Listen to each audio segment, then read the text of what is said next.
দুষ্কৃতীদের দৌরাত্ম্য রুখতে রায়গঞ্জের বাহিন পঞ্চায়েত এলাকার অলি গলি রাস্তা জুড়ে শুরু হলো সশস্ত্র পুলিশ বাহিনীর রুট মার্চ।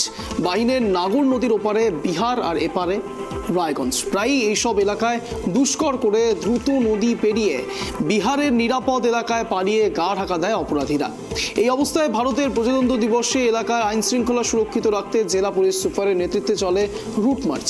এদিন রুট মার্চে পুলিশ সুপার সানা আক্তারের নেতৃত্বে যোগ দেন রায়গঞ্জ সদর ডিএসপি রিপন বল, রায়গঞ্জ থানার আইসি সৌরভ সেন এবং ভাটল পুলিশ ফাঁড়ির ওসি সুশান্ত বৈষ্ণব সহ পুলিশ আধিকারিকরা।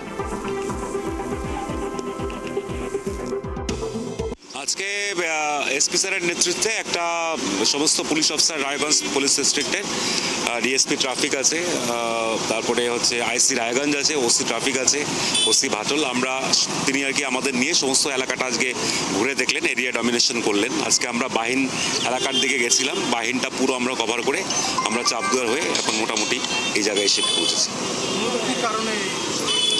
এটা একটা রেগুলার ভিজিট এবং তার সঙ্গে সঙ্গে একটা এরিয়া ডমিনেশন, মানে অনেক পুলিশ পার্সোনাল নিয়ে এলাকা মানে তত্ত্বাবধান, এলাকার খোঁজ খবর নেওয়া, মোটামুটি ইন জেনারেল আর কি এই বিষয়টাই।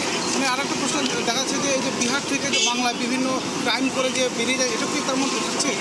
এটা তো অবশ্যই আমাদের যে কোন কোন স্ট্র্যাটেজিক পয়েন্টে যেখানে আমাদের সিসিটিভি ক্যামেরাস বা অন্যান্য জিনিসগুলো আছে সেগুলো আমরা সব খতিয়ে দেখলাম, আরও কী কী রিকোয়ারমেন্ট আছে, কোন কোন জায়গায় বসালে পরবর্তীতে আরও ক্রাইম প্রিভেন্ট করা যাবে, সেই সব বিষয়েও আমরা আজকে খতিয়ে দেখলাম এবং সেই অনুযায়ী আগামী দিনে আমরা আরও প্রস্তুত হব।